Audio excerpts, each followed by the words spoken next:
السلام علیکم، میں ہوں شویتا۔ السلام علیکم، میرا نام ہے اندر اور آپ سب کا سواگت ہے ہمارے چینل میں۔ ابھی ہم ویڈیو کرنے والے ہیں انجینئر محمد علی مرزا کا جب عرب میں قرآن آیا۔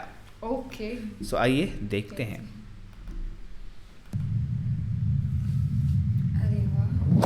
کہ عرب کے لوگوں میں دو خامیاں تھیں۔ نمبر 1، چٹے، ان پڑھ، جاہل، اجڑ، حتیٰ کہ انہیں باقی لوگ امی کہا کرتے تھے۔ امی نیرے ان پڑھ۔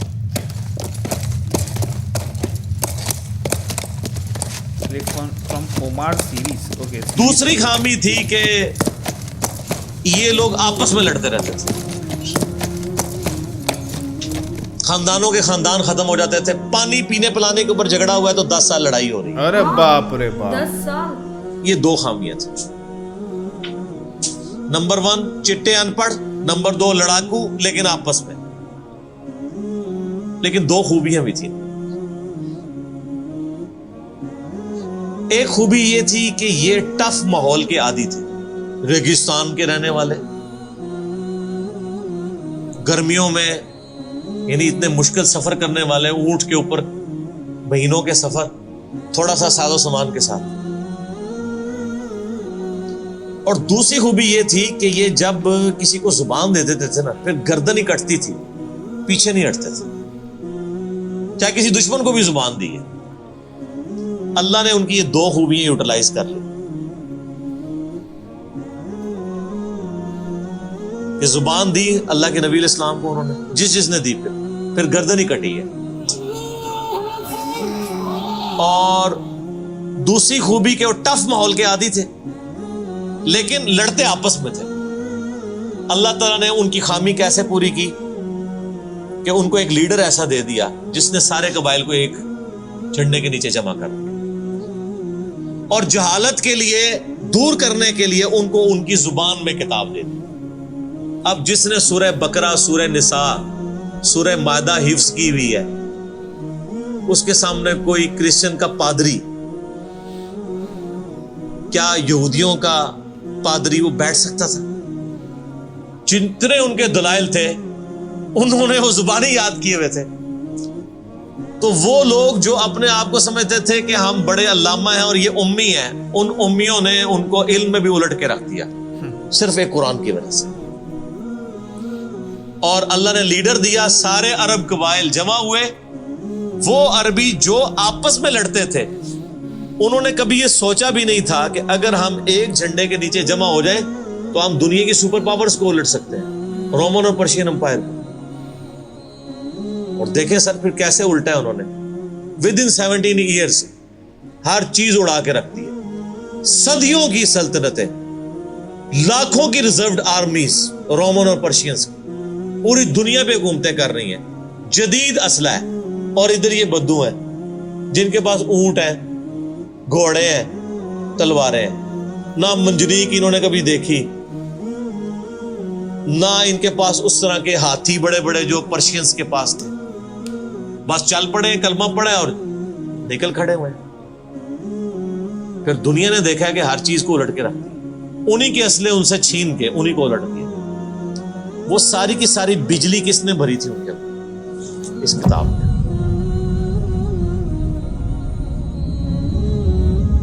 یہ کتاب تھی، کتاب پڑھتے تھے، ایمان تازہ کرتے تھے۔ جہاد کا کیوں ذکر ہے اتنا قرآن کے اندر؟ کیونکہ اللہ نے ایک ایسی امت اٹھانی تھی جس نے تلوار کے زور پہ اکھاڑنا تھا رومن اور پرشین۔ ہم مانتے ہیں کہ اسلام تلوار کے زور پہ پھیلا ہے، لیکن یہ تصویر کا ایک رخ ہے۔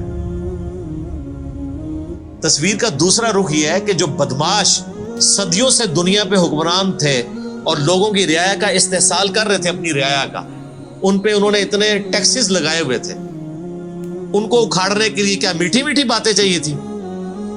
طارق جمیل صاحب کے لیکچرز نے رومن اور پرشین امپائر اکھاڑنی تھی۔ یہ تو ان لوگوں کے لیے نہیں مسلمان ہو چکے ہیں، بدماش کب اپنی پوسٹ چھوڑتے ہیں؟ ان کو پھر اسلحے کے زور پہ ہی اکھاڑنا تھا۔ اور پھر اللہ نے صحابہ کرام کی تلواریں مسلط کی ان کے اوپر، جب اکھاڑ دی، فریڈم آف ایکسپریشن مل گیا، پھر معاملات سیدھے ہو گئے۔ اس زمانے میں بادشاہ کا دین رعایا کا دین ہوتا تھا. اگر کوئی رعایا کہے نا کہ میں بادشاہ کے دین سے الگ ہوتا ہوں, قتل ہو جاتا تھا. آپ پتہ عیسائیت کیسے پھیلی ہے؟ یہ تو سارے بت پرست تھے. کانسٹنٹائن II جس کے نام پہ قسطنطنیہ شہر تھا جو بعد میں مسلمانوں نے فتح کیا, سلطان محمد فاتح نے, ٹرکی والوں نے اس پہ ایک فلم بھی بنائی ہے, اردو ڈبنگ کے ساتھ ہے. ایک ہی نشست میں آپ دیکھ سکتے ہیں 2.5-3 گھنٹے کی. جو فلمیں دیکھتے ہیں ان کے لیے, مولویوں کے لیے نہیں. تو اس نے وہ قسطنطنیہ فتح کیا, پھر اس کا نام استنبول رکھ دیا. وہ کانسٹنٹائن II جو تھا وہ کرسچن ہو گیا تھا. چونکہ وہ کرسچن ہوا تو پوری رعایا 3 بر اعظموں میں پھیلی ہوئی وہ کرسچن ہو گئی. ایسے کرسچینٹی پھیلی ہے. تو رعایا کو وہی دین رکھنا ہوتا تھا جو حکمران کا ہے. پہلے حکمران بت پرست تھا, عیسائیوں پہ ظلم ہوتے تھے. بعد میں جب حکمران ہی مسلمان ہو گیا, اس زمانے ظاہر عیسائیت اسلام کا ہی نام تھا, تو سارے پیچھے اس امام کے. یہ بڑا خطرناک معاملہ تھا. دوسری طرف پرشین جو ہیں وہ آتش پرست تھے, ان کے نیچے آتش پرستی کا دین چل رہا تھا. تو یہ پھر ضرورت تھی کہ فریڈم آف ایکسپریشن دیا جاتا. اسلام نے تلوار کے زور پہ ان کو اکھاڑا, ان کی بدماشیاں ختم کی, اور ایسی ختم ہوئی کہ بخاری مسلم کی حدیث ہے, نبی علیہ السلام نے فرمایا ان قریب کیسر ختم ہو جائے گا, پھر قیامت تک کوئی کیسر نہیں ہوگا. ہائے ہائے ہائے سر, یہ پروفیسیز اللہ کی تائید کے ساتھ ہی کوئی دے سکتا ہے. ان قریب کسرا ختم ہو جائے گا, قیامت تک کوئی کسرا نہیں ہوگا. دیکھ لیں 1500 سال ہو گئے ہیں, نہ رومن امپائر دوبارہ بنی, نہ پرشین امپائر دوبارہ بنی. حتیٰ کہ اب تو وہ کانسیپٹ ہی ختم ہو گئے, ملکوں والا کانسیپٹ آ گیا. اور اس زمانے میں یہ بات کرنا ایک ایسے شخص کا جس کے اوپر ایمان لانے والے گنتی کے لوگ ہوں, بہت بڑی بات. اور اللہ نے پھر اکھڑوایا. اور آج فریڈم آف ایکسپریشن ایسا ہے کہ آج تلاوت ہو رہی ہوتی ہے تو ٹرمپ بھی بیٹھ کے سن رہا ہوتا ہے. کیوں؟ حالانکہ وہ کرسچن ہے. فریڈم آف ایکسپریشن آ گیا. آپ جائیں امریکہ میں, آپ کسی مارکیٹ میں مسلح ڈال کے نماز پڑھیں, کوئی آپ کو منع نہیں کرے گا. الٹا آپ کے ساتھ سیلفیاں بنا رہے ہوں گے کہ یہ کیا ہو رہا ہے. تو پہلے کوئی سوچ سکتا تھا کہ فرعون کے سامنے کوئی نماز پڑھتا؟ جادوگروں نے ذرا سی بات کی, ایمان لے کے آئے تو میں تمہیں سولی دے دوں. تو یہ اسلام اس دور جدید کا خالق ہے, اور یہ دور جدید کو تخلیق جو اسلام نے دی ہے وہ قرآن کے ذریعے. ایک علامہ وحید الدین خان صاحب ہیں انڈیا کے, 90+ ان کی ایج ہے. انہوں نے کتاب لکھی ہے اسلام دور جدید کا خالق. اسی ٹاپک کو ایڈریس کی, کمال کی کتاب ہے وہ, اور پڑھنے سے تعلق رکھتی ہے. آپ گوگل سے اس کا PDF بھی ڈاؤن لوڈ کر سکتے ہیں, چھوٹی سی کتاب. انگلش میں بھی ایک کتاب لکھی ہے, گاڈ رائزز, خدا ابھرتا ہے. خدا پھر جو ابھرا ہے نا جی قرآن کے ذریعے.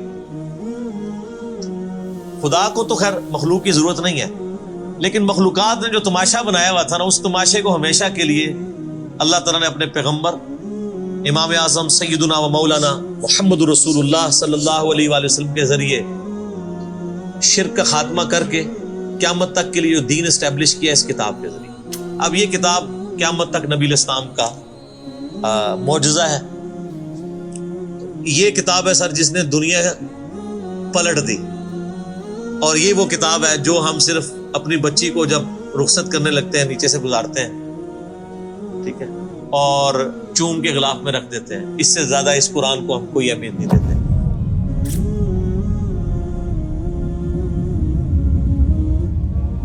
حالانکہ یہ قرآن اس لیے نازل ہی نہیں ہوا ہوا, یہ تو ہماری کتاب زندگی ہے.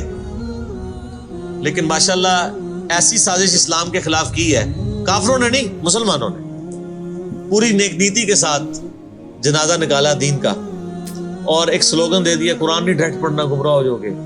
قرآن میں بڑی بڑی مشکل چیزیں ہیں, اس کو ہاتھ نہیں لگانا. یہ یہودی بات کرتے تو ہم کہتے ہیں یہ اللہ کے دشمن ہے.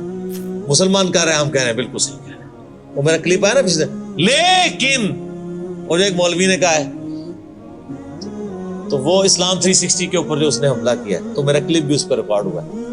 تو پہلے تو لوگ کہتے تھے کہ ہم ہی باتیں کرتا ہے, اب تو ویڈیو میں لوگ ریکارڈ کرا رہے ہیں کہ جی قرآن ڈائریکٹ نہیں پڑھنا, آپ گمراہ ہو جائیں.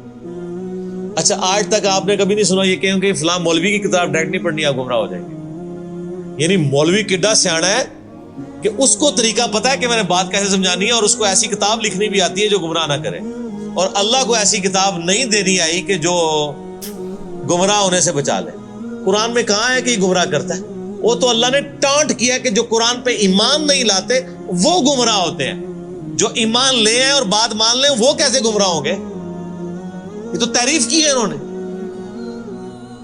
تو اس کتاب نے جناب دنیا کی کایا کلب کی ہے، اور اس کا ٹیسٹ آپ تبھی فیل کر سکتے ہیں جب آپ عربی جانتے ہو تھوڑی بہت، یا پھر اگر آپ نے اردو میں ٹیسٹ لینا ہے تو آپ مولانا مودودی رحمہ اللہ کا ترجمہ پڑھیں.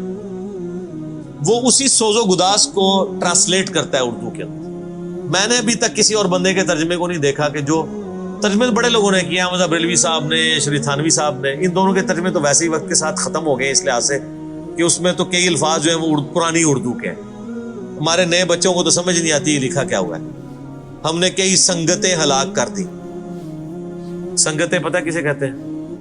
نہیں پتا. کئی امتیں، انہوں نے امت کا ترجمہ سنگت کیا. اس زمانے میں وہ چلتا تھا. ٹھیک ہے، آج کل اگر آپ اعلیٰ حضرت کا یہ ترجمہ رکھیں تو لوگوں کو نہیں سمجھ آئے. لیکن مودودی صاحب نے چونکہ لیٹسٹ اردو میں ترجمہ کیا اور پھر وہ سوز و گداز ٹرانسفر کیا. میرا چیلنج، آپ کوئی قرآن کی صورت نکالیں اپنی مرضی کی، باقی ساروں کے ترجمے رکھیں، پھر مودودی صاحب کا بھی پڑھیں، تو آپ کو لگے گا کہ آپ کا دل تیزی سے دھڑکنا شروع ہو گیا ہے. الفاظ کے چناؤ، پھر اس میں جو ردم ہے. اور وہ انہوں نے تفہیم القرآن کے مقدمے میں لکھا ہے کہ میں نے دیکھا ہے کہ ہمارا نوجوان قرآن ترجمے سے لے کے بیٹھتا بھی ہے نا تو بور ہو جاتا ہے. تو ان کا میں نے سمجھا کہ کیوں ہوتا ہے بور، کیونکہ وہ تو پڑھ رہے تھے اردو میں، اللہ نے تو قرآن نازل کیا عربی میں. عربی اس نے سیکھنی کوئی نہیں ہے. اور اردو نے جو ترجمہ کیا ہوا ہے وہ انہوں نے ترجمہ کیا ہوا ہے ایز اے اسٹوری بک. یہ تو کتاب زندگی ہے، یہ تو زندہ کتاب ہے، بلکہ مسلمانوں کی زندگی کا سبب ہے. صحیح مسلم میں حدیث ہے اللہ اس کتاب کی وجہ سے قوموں کو عروج دے گا اور اس کتاب کی وجہ سے لوگوں کو، امتوں کو زوال دے گا. جس کو ڈاکٹر اقبال نے پھر شعر میں کہا، وہ زمانے میں معزز تھے مسلمان ہو کر اور تم خار ہوئے تارک قرآن ہو کر. وہ زمانے میں معزز کون؟ صحابہ اہل بیت تابعین تبع تابعین. اور تم خار ہوئے کون؟ اسی. اور صرف اسی نہیں، ساڑھے بزرگ بھی. یہ نہ سمجھیے گا، ظاہر آپ تو ہم کہہ سکتے ہیں نا، ڈاکٹر اقبال کے زمانے میں انڈیا پاکستان بنگلہ دیش کے جتنے بابے ہیں زندہ تھے. آج تو کہہ سکتے ہیں مر گئے ہیں.